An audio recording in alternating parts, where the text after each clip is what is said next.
to let some go. It's like bossology and family. How do y'all struggle with that tension? I fired my aunt.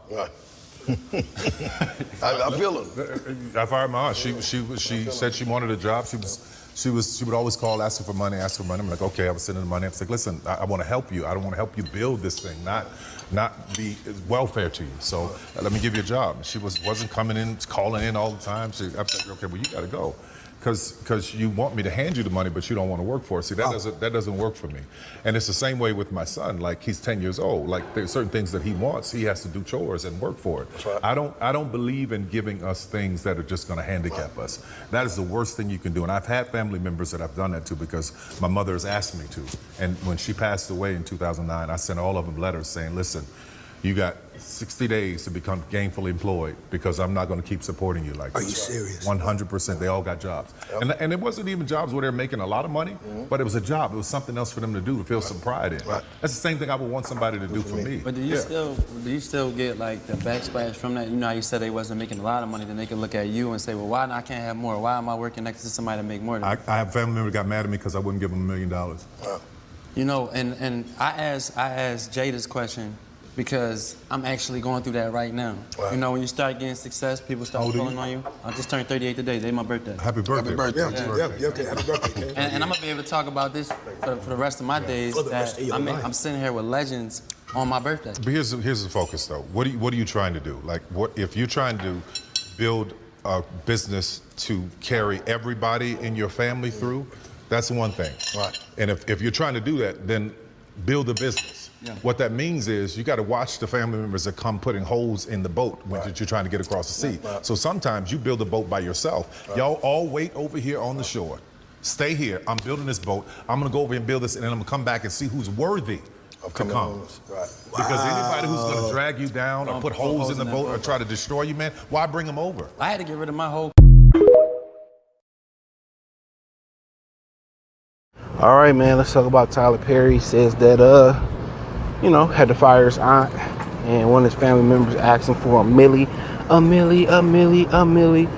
And, yeah, you know, Rick Ross, you know, he had the smartest thing ever, you know, instead of, you know, he said giving his mother and his sister money all the time, he showed them how to make their own money and start their own businesses. And he said his sisters and his mother, his people ain't asking for money in years.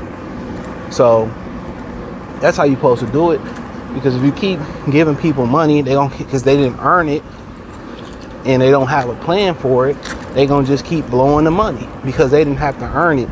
They can just think, you know, people just think money grow off trees, you know, when you got it. Or you could just give me $1 million. Nah, like, I earned this money.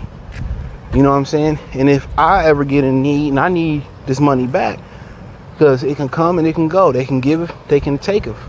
You ain't gonna be able to help me. It ain't like I'm gonna lend you this money and you gonna flip it, you know, turn 1 million into 10 million, 10 into 15, 15 into 30, 30 into 60. You ain't gonna do that. You gonna fuck the bag up and be right back here asking me for the bag, right? So in reality, it's right. That's why when they was like, oh, Jay-Z cousin asked him for this money and he didn't give it to him, I'm not obligated to give anybody any money that I work for. I work for this money. And you can call me stingy, you can call me selfish, but I work for this money. Oh, you can just do this, or you can just do that. You know? You don't know the extent of that relationship. I don't have 10,000, even if I have $1 trillion. I'm not just throwing 10,000 away. And you said just so you can fuck it up and ask me for another 10 G's? Like, no. So you have to understand, you know, where people coming at with that. You know, just because I got it don't mean we got it. You know? You know, these people work hard for their money. They make sacrifices for their money. You know, so I don't really understand where black people just supposed to think we supposed to just, I got it, we got it. And then you end up like MC Hammer, giving everybody money and nobody else kicking in, and all they doing is taking. Now, if you come up with a well drawn out business plan idea, who can bet? That makes a lot of sense. That makes a tremendous amount of sense. But guess what? a lot of times these dudes, you know, they have a business plan, they get their money, and they act like you ain't never did nothing for them. And even to that point, these a lot of the same people, y'all was never close. You know, y'all was never close.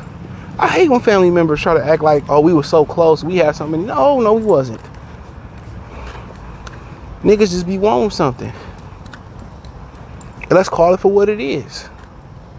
So, you know, like I said before, with that money, it ain't his obligation to feed the family. When this man like homeless and stuff, where was this particular cousin at when he was homeless? That's the thing about it. Especially as men, especially as black men, they think we supposed to suffer, learn through suffering, and then take care of everybody. But we were suffering, ain't nobody want to help us through our pain and suffering. A lot of the women didn't even want to stay down with your vision. That's a fact. But they stay down for Pookie and Jailhouse Earl. And they stay down for their vision. They'll hold them down. But you go do something constructive, you have a dream or a business, they tell me, hey, I'm gonna meet you at the finish line. Or we gonna figure this, or I see you at the top. Like, oh no, why would I? And family has that same entitlement as well too. Like we're obligated. Like, you didn't help me get to where I'm at. You know, this dude was homeless. This guy was homeless. He was homeless in his car. Where was his cousin at? Where was his aunt at? But maybe it was the best thing that happened for him. Honestly, because they would have helped him out. Probably would have made him weak. That's one thing I figured out. And it hurts sometimes. Sometimes certain doors gotta close for you to grow. You know, that's crazy to say it, but sometimes certain doors gotta close for you to grow. So it's fucked up. You think it's the end of the world. You be like, well, I don't know how I'm gonna make ends meet. You know, I don't know how I'm gonna make it through next week. But for real, certain doors, you know, they gotta close. And then he had a aunt he gave a job, and she expected the same thing for him just to get him money, for him to get her money. Like get out of here. How am I obligated to give you money, and then you didn't want to show up to work and earn that money?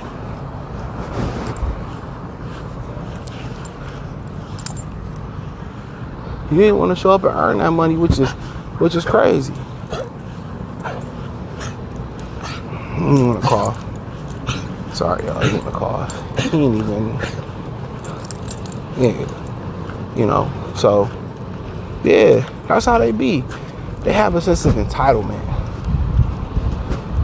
They have a lot of sense of entitlement when you a man.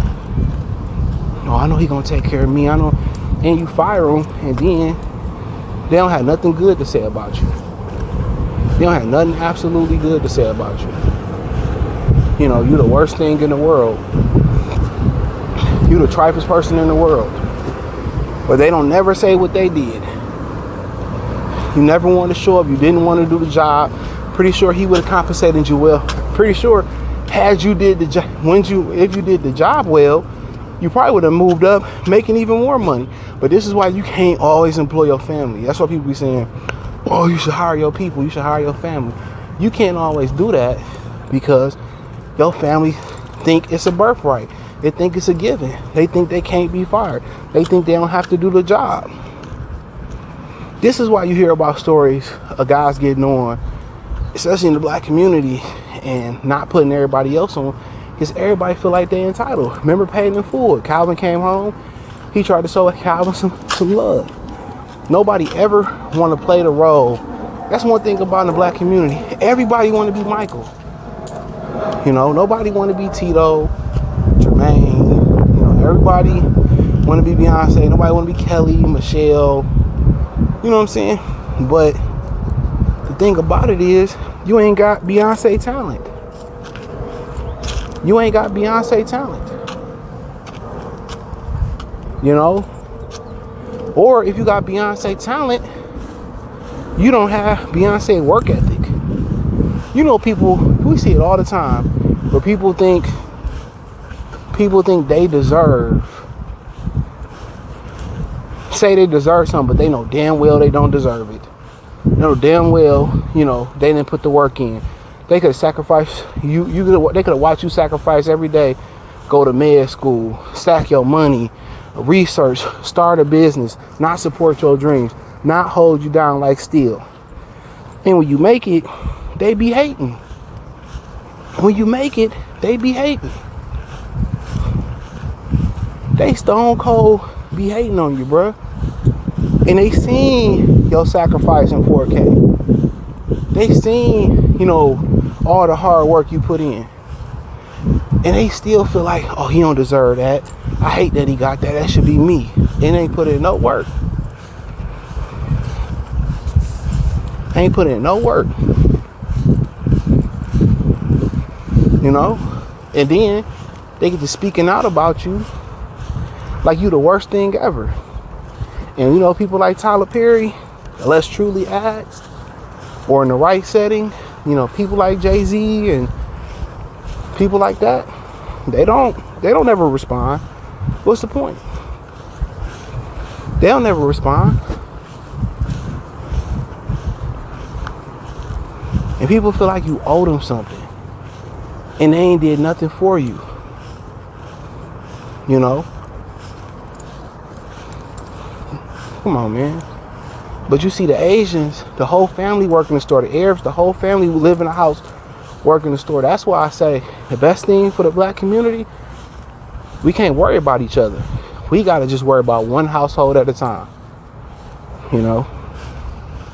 One household at a time. You know? That's what it is.